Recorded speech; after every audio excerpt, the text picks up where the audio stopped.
kill you. You are looking at live pictures from the Noble County courthouse where Thomas Lee Dillon, it appears, is entering into a plea agreement. On July 14th, 1993, a hearing was held at the tiny courthouse in Noble County, Ohio. Accused serial killer Thomas Dillon was to enter a plea agreement and be sentenced for his crimes. Reporters from all over Ohio and all over the nation were there, including Channel 9 news reporter Lisa Kick. Just over an hour ago, he handed me that plea agreement. And it basically stated that he would plead guilty to all 5. The death sentence, if they went along with this plea agreement, if the judge accepts it, is not an option. The state will recommend that each murder be punished by the sentence of life imprisonment with no possibility for parole. Thank you. And it adds up to about 165 full years are served. The plea was accepted by the court, and Dillon was spared the death penalty. Observers to the hearing noted that he had not seemed particularly upset as the court sentenced him to life in prison. Lisa, this is Sherry again. I noticed that looking at Thomas Dillon, you've met him in person. To me, I couldn't tell the look on his face of whether that was a smirk or if that's just a natural demeanor or if it was just basic nerves. Seeing him in person, talking to him in person, what was your opinion of some of the looks that he gave in the courtroom? Well, Sherry, it seemed as though he was trying to maintain a straight face. He said he was going to have to take this seriously today. After the hearing was over, Lisa Kick spoke to Dillon's defense attorneys out on the courthouse steps. This is one of his defense attorneys that have just joined us now. Tom Dillon obviously made a big decision. How do you think he came to it? I think there were a lot of factors involved. The risk of trial, obviously, the life in death row, which there was a very good chance he would have ended up had we gone to trial, including his ability to talk to his family. Obviously, visitation is very limited on the row. The plea deal spared Dillon's life. Despite that, up until the moment when Dillon entered his guilty plea before the court, no one had been completely certain that it was actually going to happen. It seemed as though he was being kind of secretive there towards the end. I know that when you went into this, were you sure he was going to plead guilty to all 5 of these? No. It's the one thing about Tom is, I told him that he was, I don't know if you ever saw Little Big Man, but they talk about a contrary, the Indian that would, take a bath by rubbing himself in the dirt and drying off in the water, and that was Tom. If we would tell him he had to do something, you can be sure that he wouldn't do it. I mean, it was, finally, I think we all got a grip on him, and I think he realized all along this is what he had to do. He just didn't want it to be known. That's part of his nature, which I don't understand. He wanted to create a little drama. Do you think that's Tom Dillon, a man who wants to create some drama? I think so. I mean, I don't think that's why the killings occurred at all. That's something entirely different. I think that he has a controlling nature, that he likes to somehow feel that he's controlling the situation. I think that was his way of doing it. According to his attorneys, Tom Dillon was a man who used his secrets as a means of controlling others. So did Dillon really give up all his secrets when he finally pled guilty to 5 murders? Or were there some secrets he continued to hold on to?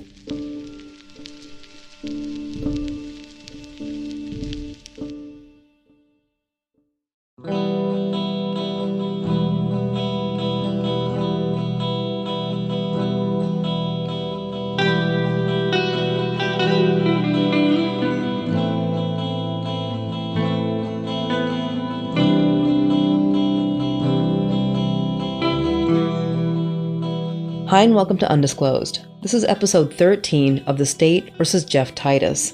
My name is Rabia Chaudhry. I'm an attorney and author of Adnan's story, and I'm here with my colleagues Susan Simpson and Colin Miller. Hi, this is Susan Simpson. I'm an attorney in Washington, D.C., and I blog at The View from LL2. Hi, this is Colin Miller. I'm an associate dean and professor at the University of South Carolina School of Law, and I blog at Evidence Prof Blog.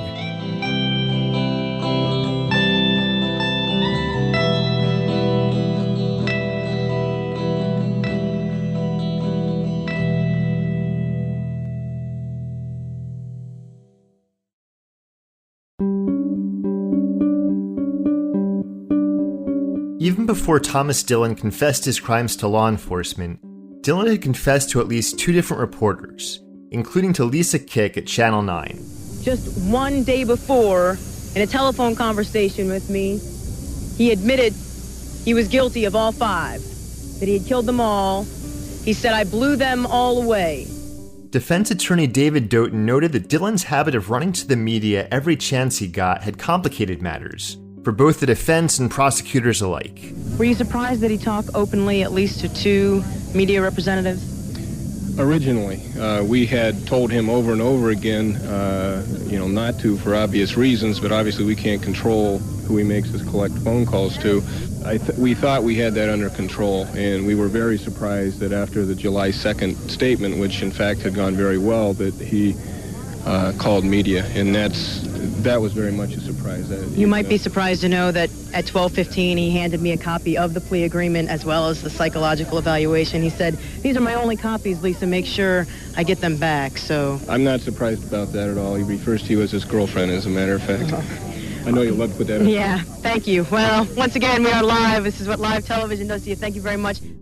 Prior to his arrest, Dillon had been known as a loner who kept to himself and had few close friends, just as the FBI profile had predicted. After his arrest, though, Dillon seems to have transformed. The outdoorsman sniper was the hottest news story in Ohio, and this newfound popularity seems to have made Dillon gregarious and chatty, especially with reporters, who often asked Dillon probing questions in an effort to understand why he had done this. Getting back to this FBI study, I just find this very interesting. There was an interesting fact. Most serial killers who are men, in fact, do kill women. Did he say why his targets were men? No, he did not say why his targets were men. Sherry, he simply said that he was driven by a compulsion. It was something he couldn't control. As FBI agent Harry Trombitis remembers, Channel 9 wasn't the only media outlet that Dillon liked to call up. He enjoyed, I think, the attention.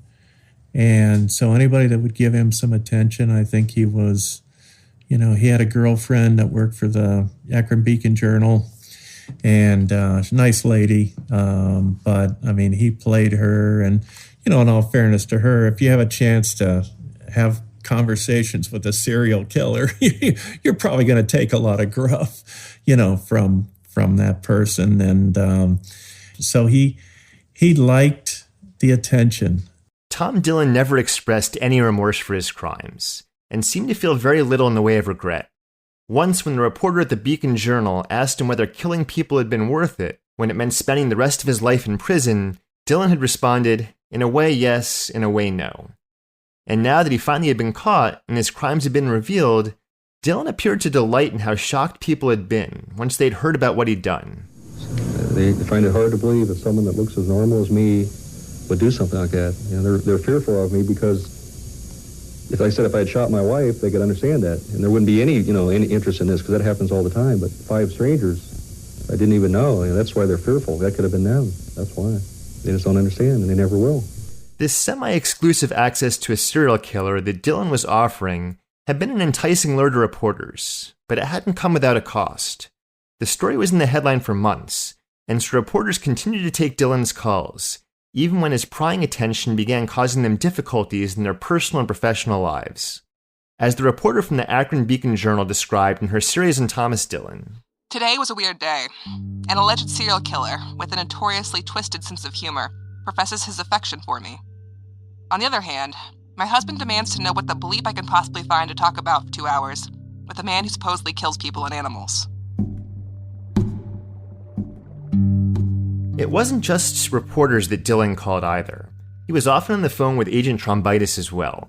He knew exactly what the Beacon Journal reporter had meant when she described what talking to Dillon was like. He had a sense of humor, when he talked about stuff. And for Trombitis, these phone calls were an opportunity to try and negotiate a conclusion to the case he'd been working on since March of 1992. And we had numerous conversations by phone. He would call me in the FBI office. He would talk to me when we had court hearings and things.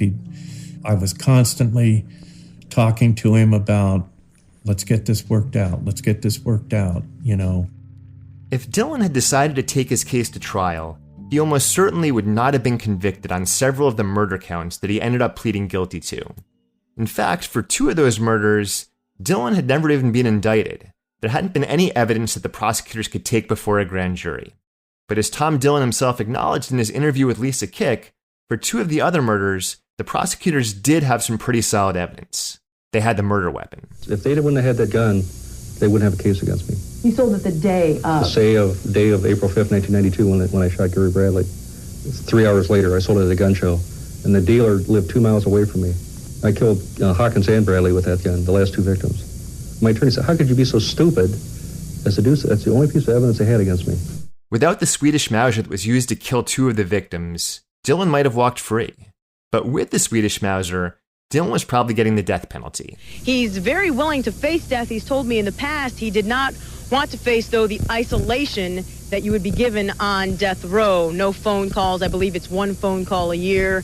He does have a 12-year-old son. I do not believe his 12-year-old son was present today. However, his wife was in attendance. She said she wanted to be with him. She has stuck by his side through all of this, through some very descriptive news reports and stories that have come out through the media.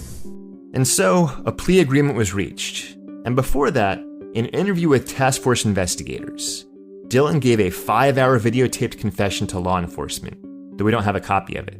Every agency we tried to get it from claims their copy was either lost or destroyed. But after his confession to law enforcement, Dillon confessed to the 5 murders once again, this time to Channel 9. I was out deer hunting in the morning, and I quit about 10:30, bought some beer and just started driving around, ended up in that area, and just, there he was. It just happened. I came up over in the isolated area and saw him walking along the road, and just, I heard a voice in my head said, open fire on him. And I did it. I'd never been down that road before. I didn't know he was going to be there. It just happened. Dillon's trial had been scheduled for September, and before his confession, many months, it had seemed possible that this case really would go to trial. As Jacinda and Susan explained to Detective Roy Ballett, the plea negotiations with Tom Dillon had been a very drawn-out process. My understanding is that Dillon, negotiating the plea deal with Dillon was very complicated. He'd go back and forth, he would demand things, he would say yes, he'll take a plea, then he'd say no. And he finally did confess to the 5 killings in Ohio. But not until they agreed to give him a night with his wife. Right, he wanted one night with his wife. They gave it to him. Good negotiator. Okay, technically Dillon didn't get a night alone with his wife. It was a daytime visit, but you get the idea. And Dillon's plea agreement entitled him to other perks as well, as he explained to both the Akron Beacon-Journal and to Channel 9. Dillon said he was very glad he negotiated a plea agreement and get such generous privileges as commissary purchases, telephone use for 3.5 hours nightly, visitation Wednesday through Sunday, and access to television. Why did you agree to the plea bargain? It's better all around. They got their 5 cases. I get to go to a place where I can maintain contact with my family. Everybody's happy, fairly happy.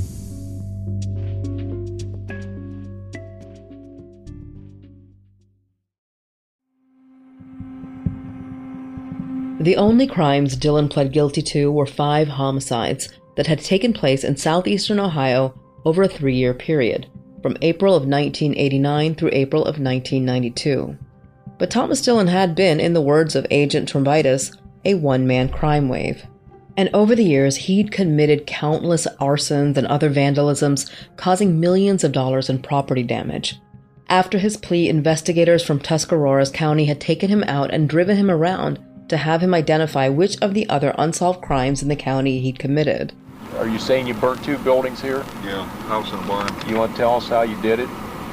The barn had like paper in it. I just went in and threw a match in the paper. It had like cardboard paper. And so I had a blue and white trailer inside of it. And the house back here had a porch. I think it had like trash stored in the porch. I just threw a match in the trash back there. I tried to do that barn there, but I couldn't get in. Look at how it's locked up there. That one's locked up tight. It says no passing, Tom. Stay out. There's a house down here on the right I was going to do too, but I never bothered. One up here on the right? Yeah. Dillon also admitted to shooting hundreds of animals, including livestock, although when it came to killing cows, Dillon always maintained he was only responsible for the cattle that had been shot with a bow and arrow. This farmer back here, during all the time these fires were going on, had 8 head of cattle shot at different times. With guns? 22 caliber. No, I told you I never shot a cow with a gun.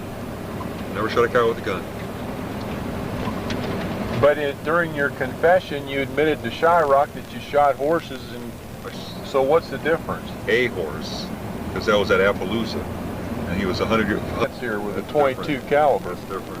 That's different. I didn't shoot these. In all, Dillon confessed to 160 different acts of arson. In fact, he'd done so many arsons that he struggled to remember which ones he had done and had not done. Oh, this is why he suspected me. I had 2 barn fires at the same time. Oh, that. Could you be the guy on that one, Tom? Possible. When was this? March 5th. Yeah. During the winter. I wouldn't have been on a motorcycle, though. That's the deal. Well, you didn't do them all on motorcycles, did you? No, but 90% of them, though. Yeah. That might be that 10%. During these drives through the countryside, investigators tried to pinpoint which of the crimes Dillon had done by comparing them against things like his work schedule and what vehicle Dillon remembered being in at the time the crime occurred. Okay, now you're sure you did this barn? Yeah. Lee. That way. Okay. What color was your truck, man? Blue. That was your blue one? Blue truck. Positive, because I checked it. That's one of the first things I checked. I did this one. Your records are wrong. Hopper, in your work schedule says you didn't. I know I did that one. There were other crimes, though, that Dillon denied having any involvement in. And in some cases, those denials seemed pretty credible. Died of a self-inflicted gunshot wound. Oh, jeez. So why would you suspect me? Because that's just the way you are. Jeez. Maybe you went in the house there and found the poor old guy laying in bed and said enough is enough. Sorry. What was he shot with? A Mauser. Not this. It's not this one. Although some of Dillon's property crimes may not have been fully resolved, Agent Titus believes that Dillon provided investigators with a complete accounting of every crime of violence that he was responsible for. We certainly couldn't find any other homicides that he was responsible for. One thing you need to know about Dillon was he considered himself to be a very unique individual. Even when he was being interviewed by the psychologist, he kept asking, like, am I one of a kind? And I think if he could have reasonably accepted responsibility for more cases, I think he would have probably done it just to boost up his numbers. I wonder why he didn't. He could have easily said, yeah, it was me. I killed the 2 hunters. Well, because he didn't do it. If Tom Dillon had committed any further murders beyond the 5 that he confessed to, then Dillon would have claimed credit for them, Titus says. Dillon would have wanted the notoriety that it would bring him. And even aside from concerns about his legacy, Dillon would have had another, more practical motivation for coming clean about what he'd done. Dillon knew that we were interested in him for the Michigan cases, because I kept bringing it up when I talked to him. And he always denied it. I told him numerous times, Dillon, if we find out that you did something else that you haven't told us about, all bets are off. You understand that, right? And he acknowledged it repeatedly. The attorneys told him that. So, I tend to believe what he's saying as far as the 5 homicides in Ohio. And, unless somebody has some evidence to prove otherwise, I think that's it.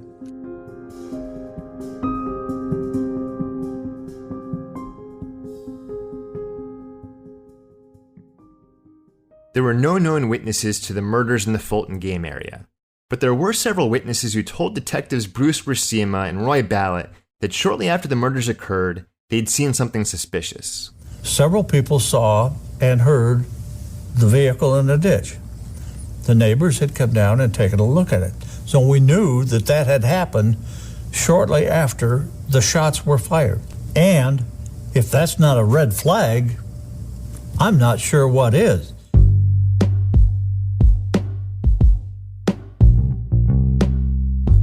A car speeding south had gone off the road and gotten stuck in a ditch at the southwest corner of the Fulton Game Area. The neighbors who got the best look at the ditch car and the man who was driving it were Helen Knopfs and her 9-year-old son Derek. They lived just up the road from the intersection of Y and 46th Street, where the car had gotten stuck.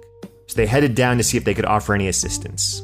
So I was down in the ditch, and it was like a hatchback type, and there was a The tail light was damaged. It had a duct tape on it. The car in the ditch was a small, two-door passenger vehicle. It was somewhere between blue and black in color, and had taillights that were flat along its trunk and didn't wrap around the sides. And the man who'd driven the car into the ditch had been acting strangely. He just seemed like he didn't want to mess with anything here, and he didn't want anybody around, and he was sweating, and I didn't know if he kind of had on camouflage. I didn't know if he'd been hunting, but he just seemed nervous and a little upset, and he didn't want any help. Helen offered to go back to her house and call the police for help, but the man was adamant that he didn't want her to do that. "Don't call the police," he told her. "I'll figure a way to get out of the ditch myself." And then about that time, a black truck pulled up to the stop sign, and the guy in the car asked could he pull him out of the ditch, and he said he could, and so I got in my car and went home. The next day, Helen learned that there had been 2 murders at the Fulton Game Area, and the shootings had likely taken place a few minutes before 5 p.m. That's when Helen remembered the man in the ditch. So do you remember what time of day it was that this car went in the ditch? It was about 5 o'clock, I believe. That's why I called the police. I said, I don't know if this has anything to do with it, but the time frame is very, very close. The detectives had Helen prepare a composite image of the ditch man. He'd been in his 30s, about 5'10", with a sort of sturdy build and a markedly round face. He wore aviator-style glasses. And they brought a book of cars. They just came to the house and we sat at the table and went through the book, and I did the drawing. The car that Helen picked out as being most similar to the ditch car was a 1987 Dodge Shadow, though Helen noted it wasn't a perfect match. So armed with both the composite of ditch man and the description of the ditch car, Detectives Ballot and Worsima did everything they could to try to find the identity of the driver of the ditch car. Or failing that, the identity of the driver of the pickup that had pulled him out of the ditch. Pickup went one direction, the car went the other direction. We never found either one, even though putting up flyers, advertising on TV, various other things, nobody ever came forth. There's that whole thing could be unrelated, could be a red herring for all we know. It just would have been nice to have him present himself and say, hey, I was screwed up, I was drunk or something. Right, to say, I know you're looking for me. Yeah, I was scared, I was drunk, something, anything like that.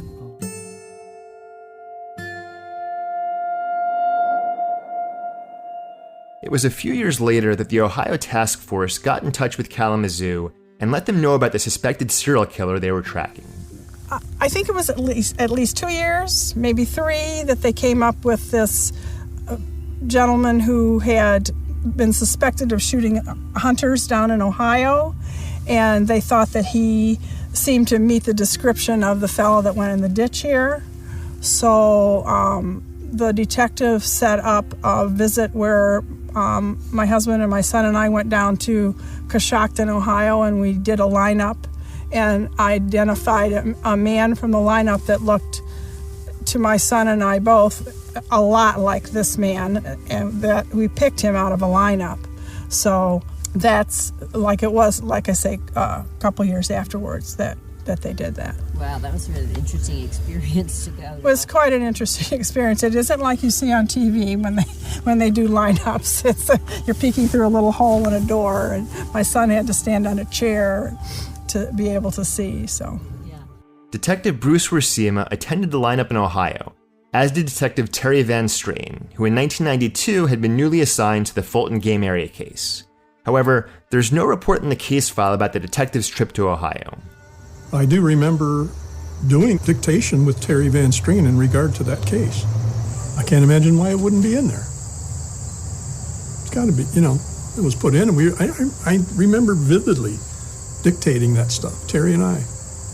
And if there's nothing in the files, like so many other little things that came up out of these files, might have been taken out of the files. But even in the absence of any reports about the lineup from the Kalamazoo detectives, we know that when Worsima and Van Strain had returned from Ohio, they concluded that Thomas Dillon was not a viable suspect in the Fulton Game Area murders. And we know that because on February 17, 1993, a few days after the lineup had been done, the Akron Beacon-Journal ran an article with the headline, "Dillon ruled out. Police lineup clears him in Michigan slayings."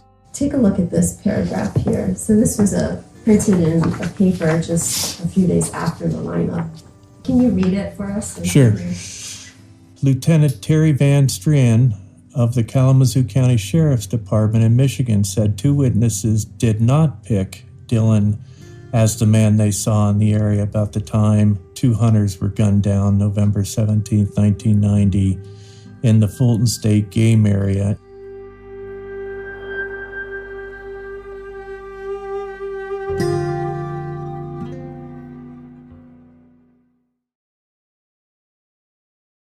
After we'd been working on this case for a while and learned for the first time about Thomas Dillon, we started requesting files on him from Ohio. It turned out that the Coshocton County Sheriff's Department, where the lineup procedure had been held, had done their own report on how the lineup was conducted, complete with diagrams that show where everyone in attendance had been standing.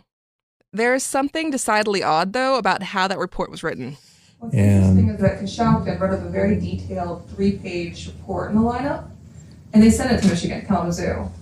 And their report says, like, both witnesses wrote down a number and made an ID, and then full stop. It doesn't say who they picked out. So the report that Kalamazoo got never said who they picked out in the lineup. Didn't even give a number? Nope. It just ends full stop. Both witnesses wrote down their number. Yeah. I don't think I ever saw their report on that. And, I don't remember much about the lineup at all. I know that it took place. I've never seen or heard of a lineup report that doesn't tell you who the witnesses picked out of the lineup. That is, in fact, the single most important detail that you'd expect a report to include. That might have been the end of our investigation into the lineup, though, given the lack of documentation about it. But Tom Dillon had been convicted of killing 5 men in 5 different counties, which means there were at least 5 different sheriff's departments in Ohio who should have had records about this case. Not all of them did, some seem to have lost their files, but Tuscarawas County had their files still. And the records we received from them included not only their own reports, but also copies of reports from other agencies in the task force, including a number of reports from the FBI. One of the interesting things that we found is, here's the top paragraph of this report is sort of the summary of the lineup. Yeah. But can you read that top paragraph? Sure. Says, a fair lineup was conducted in the presence of Dillon's attorney, Roger Sinnenberg.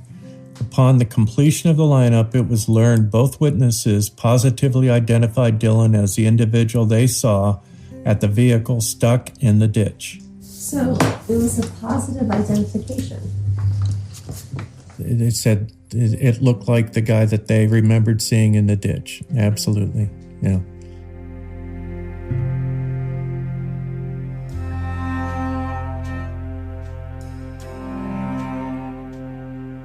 According to Agent Trombitis' report, both Helen and her son Derek positively identified a serial killer who targeted hunters as the man they'd seen who had driven his car into a ditch while speeding away from the place where 2 hunters had just been murdered. To me, this feels like something that might have been worth following up on, but no one ever did. All of the investigators from Kalamazoo, including both the original investigators and the cold case team, say that they were never aware of Agent Trombitis' report. And to date, the only agency we've found that has a copy of this report is Tuscarawas County. And it's possible that's the case because technically this is not an official report at all, something that I hadn't realized until Agent Trombitis pointed it out. One thing that I noticed about this document, if you're familiar with FBI documents at all, we have what's called an FD302, and that's like the report that I gave you with the confession and everything. That's a sort of our sworn statement kind of thing. And, when we put things down on a 302, that's what we're willing to testify to. An FD302 is the standard report form used by the FBI to document investigative activities.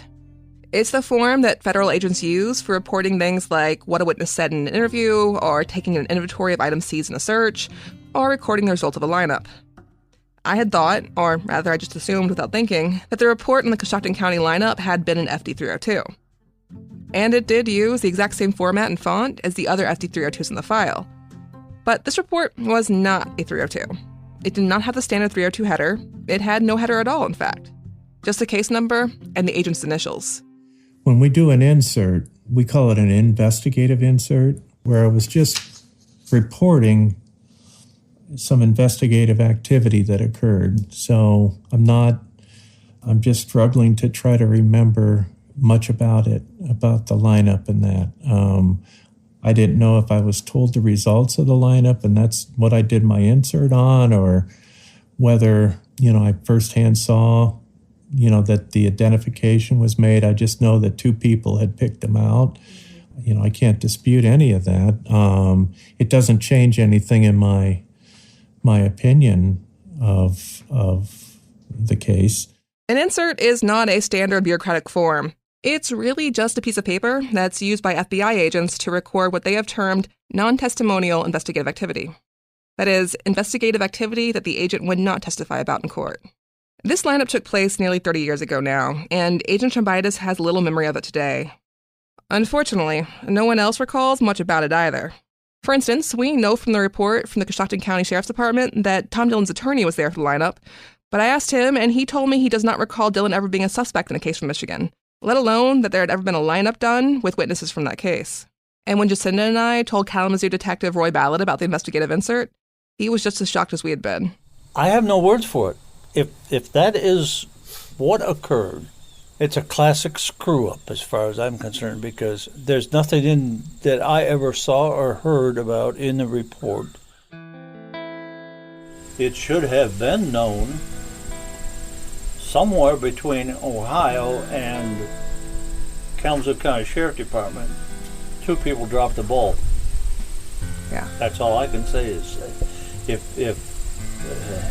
and that's something went wrong. Scary.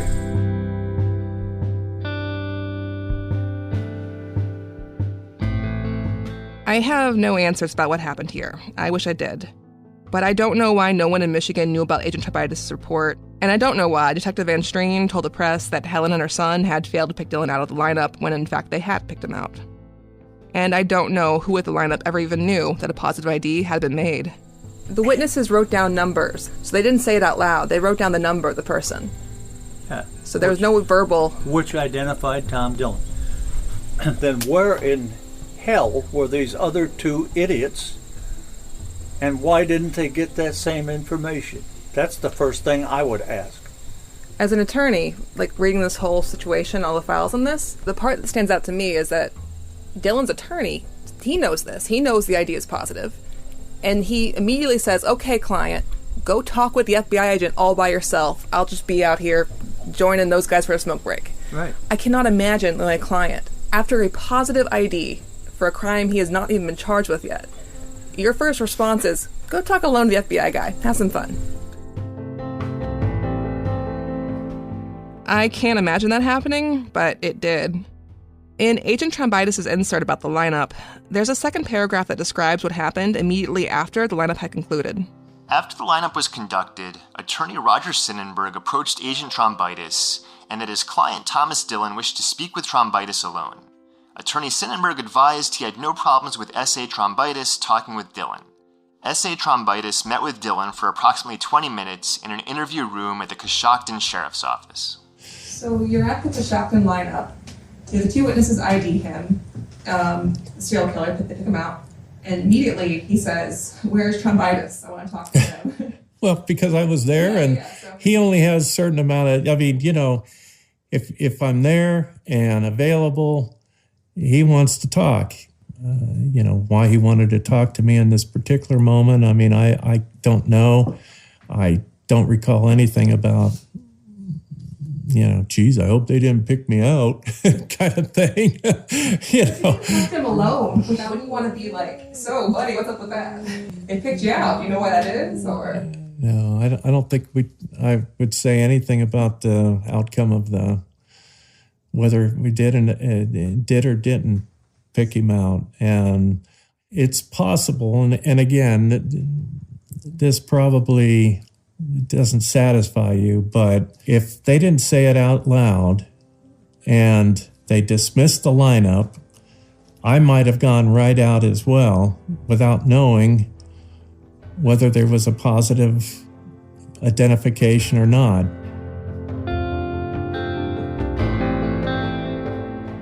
The thing that really confuses me about all of this is that Agent Titus struck me in general as a careful and diligent investigator.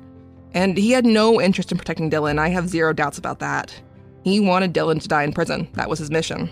So what happened here?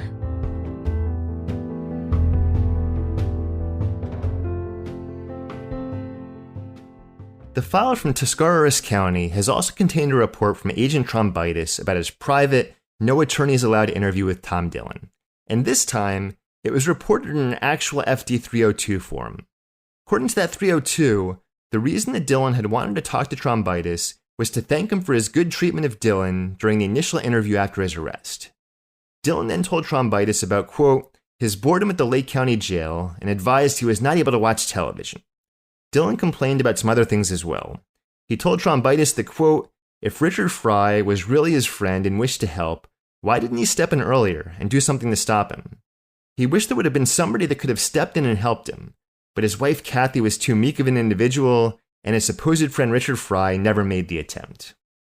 Dillon also told Titus that, quote, he believed it possible for both sides to get together at a later date and work things out, i.e. to reach a plea deal. Those discussions that we had, it wasn't anything about the lineup or anything like that I can recall.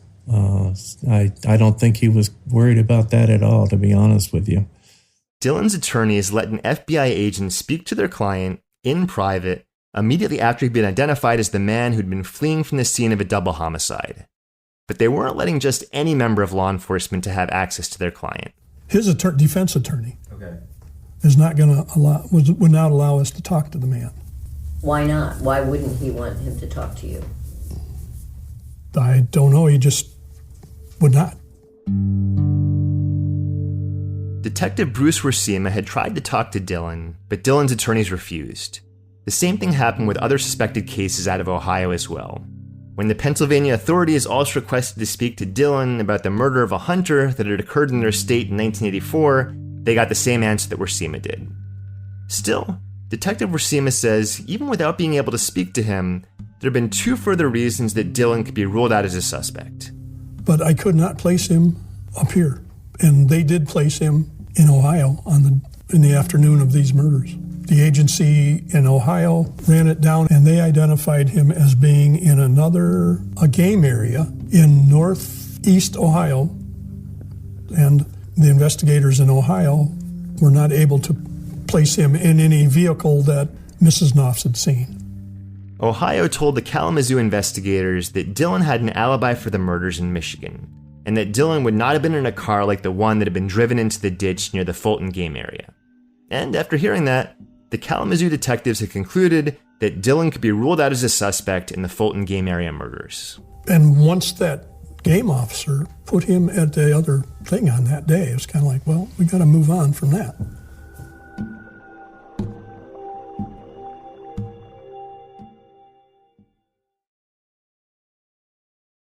One of the things Bruce recalls is that he was very interested in Dillon as a possible suspect in the double homicide in the Fulton State Game Area. But he also remembers Ohio, I don't know who specifically, telling him that Dillon had an alibi that day on November 2nd. Yeah, I heard something about the deer at 10:30 in the morning or something. I looked at my timeline. I don't have any record of that.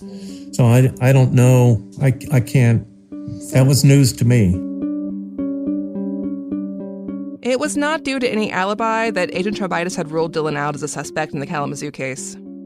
Titus had not been involved in investigating where Dillon was on November 17, 1990. That had been done by Ohio law enforcement agencies, and they had concluded that Dillon had been hunting in Ohio on the day of the Michigan murders. When I first heard about this, though, I'd been skeptical about whether that could be true, because on November 17, 1990, Ohio's deer season hadn't yet opened. It was still 9 days away. So how could there be a record of Dillon hunting in Ohio then? But the files we received from the Sheriff's Department in Noble County gave us the answer. In the days after the lineup in Coshocton County, the Ohio DNR and the Muskegon County Sheriff's Department had obtained records about Dillon from the Ravenna Arsenal, a military complex up near Cleveland that had been used in the Vietnam War to make ammunition. The arsenal is located on a sprawling 21,000-acre facility, with the entire complex fenced up to keep intruders out. But what happens when you have thousands of acres of fenced-in forest? You get deer. Lots of deer. Too many deer. Which is why, every year, the Ravenna Arsenal holds a controlled hunt where a few lucky hunters get to come in for a day and help clear some of the deer population out. Thousands of hunters enter the Ravenna lottery every year. One of the reasons it's a popular place to hunt is that back in 1940, one of the most famous white-tailed deer of all time was found there. This deer is known as the hole-in-the-horn buck, and for a white-tailed deer that died 80 years ago, it's pretty famous. Seriously, it's got its own Wikipedia page. When I'd first heard about the hole-in-the-horn buck, I'd been picturing some sort of great prince of the forest, like Bambi style. But when I finally saw a picture of old hole-in-the-horn, I realized I'd been very much mistaken. To me, a non-deer hunter, the hole-in-the-horn buck looks less like a trophy and more like a creature you'd run into in a Fallout game, because something went very wrong with it. But his horns are indeed very large, which is why so many hunters enter the lottery at Ravenna every year. And in 1990, Tom Dillon was one of the lucky few to win a spot for a hunt held at Ravenna on November 17th, 1990, the same day as the Fulton Game Area murders. This was the alibi that the Ohio agencies had found for Dillon.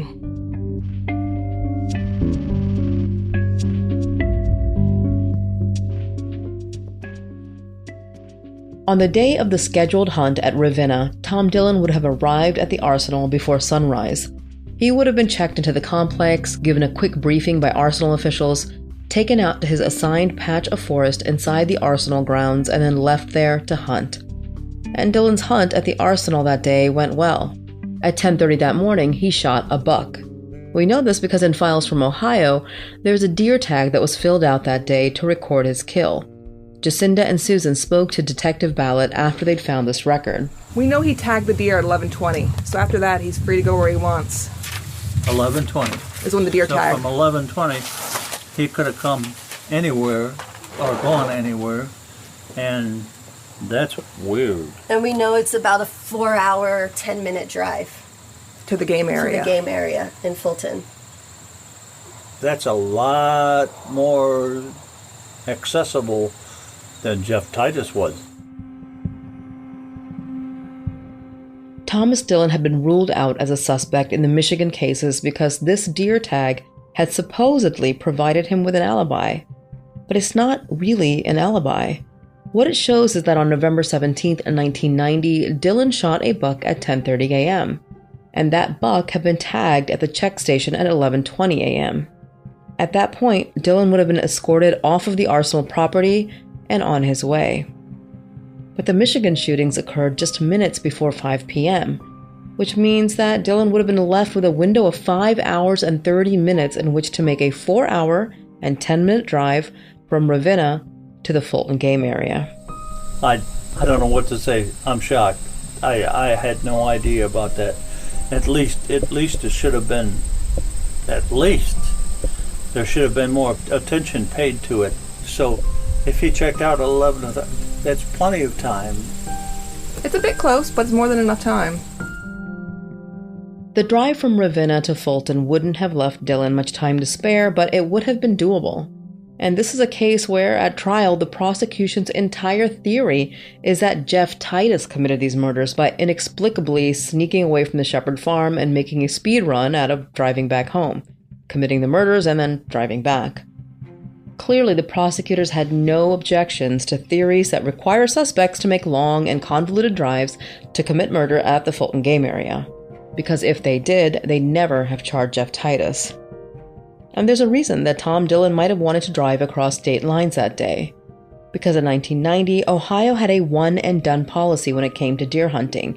You got one deer, either a buck or a doe, taken at any hunt, and that's all you were permitted to kill. And aside from the special hunt area at Ravenna, it wasn't yet hunting season in Ohio. Hunting season didn't begin until November 26th. But just across the state line in Michigan, it was opening weekend for deer season. The woods of Michigan would have been crawling with deer hunters.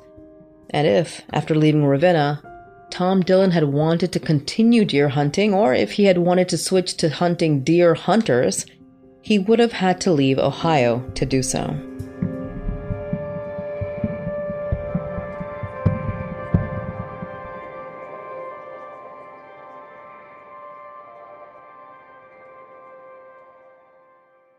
Another reason the agent Trombitis believes that Dillon is not responsible for the Michigan murders is that both victims in that case were killed with shotguns. Dillon, Trombitis says, only killed with rifles, preferably Mausers. But while Dillon did claim in interviews that he would only use certain kinds of weapons for certain kinds of crimes. For instance, he insisted he only ever killed cows with bows and arrows, never a firearm. Dillon never claimed that he wouldn't kill a human with something other than a rifle. And on November 17, 1990, Dillon had been armed with a shotgun, not a rifle, a 12-gauge, same kind of weapon used in the Fulton Game Area murders. Dillon had actually borrowed it from a coworker. He'd asked if he could use it for the controlled hunt at the Ravenna Arsenal. There was one other interesting Dillon connection. Dillon borrowed a Mossberg from a friend. He had access to hundreds of guns. Yeah, so why did he borrow one? He wanted to see what it shot like. I mean, that's not unusual. I mean, I've been in situations before. Hey, let me use your gun. I've never used one before I buy it. Or again, I don't know the circumstances to it, but that's not that unusual that you would borrow a gun from somebody and that to go out and, target shoot or hunt or whatever. To go deer hunting. Well, the weird part was when he returned it, he returned it without the barrel. He said he lost the barrel. Lost the barrel. Yeah. Yeah, I don't think I've ever heard this. Yeah, the coworker said he borrowed the gun, and he said... how did this come up? I mean, what... a report from the Lincoln shotgun again. And the report says the friend contacts Shaw. He's like, oh, just so you know, on the 17th of November, he was borrowing my shotgun to go hunting. He returned on the 17th of November. He knew because of the hunting date, because of the Ravenna Arsenal. Because Dillon had won the lottery, so he knew the date of it from that. Okay. So he said, Dillon borrowed my shotgun, and they returned it and said, thanks for the shotgun, I killed a deer with it, but I lost the barrel. I'll get you a new one, sorry. And he did get him a new barrel eventually. Like, he bought a new one for him. So the friend was like, okay, well, I guess it's repaired, but like... I don't think I ever heard that. Yeah, at least I don't remember it. Yeah, that's weird. That's a weird thing. But that doesn't prove anything, so...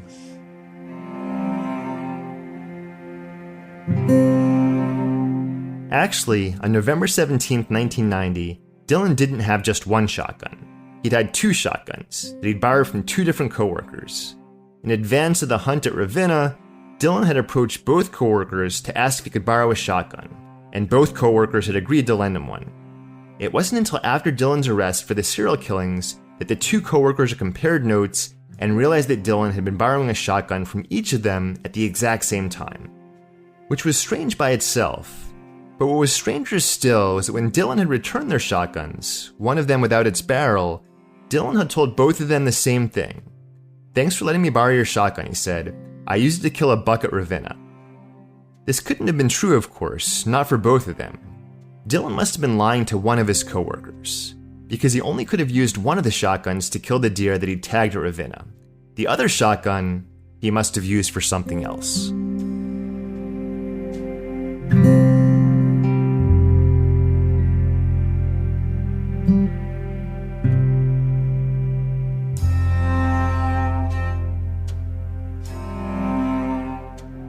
When Tom Dillon died in 2011, he took many of his secrets with him.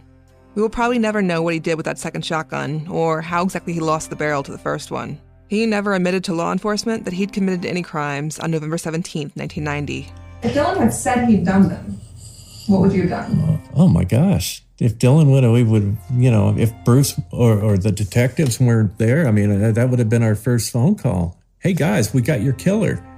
He just admitted to us that he killed get on down here and interview him, I mean, there's families of Mr. Bennett and Mr. Estes. I mean, they deserve answers. I mean, their loved ones were taken away. Oh my goodness, I would have given them anything to clear these cases up. But it just didn't go that way.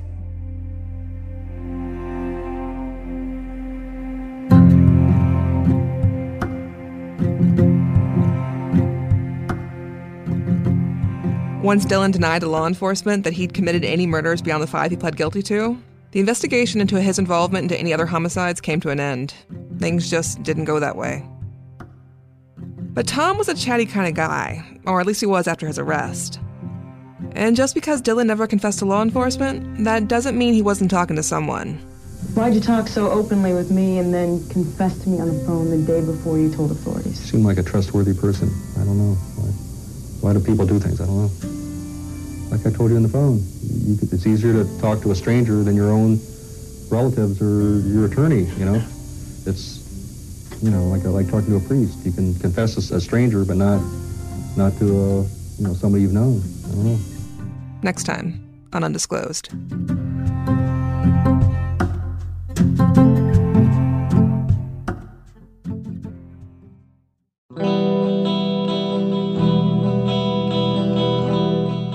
Thanks for listening to episode 13 of Undisclosed, The State vs. Jeff Titus.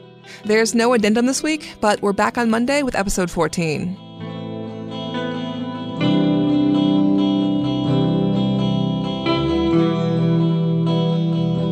Amit Telhan is our executive producer. Our logo was designed by Baluki, and our theme music is by Ramiro Marquez.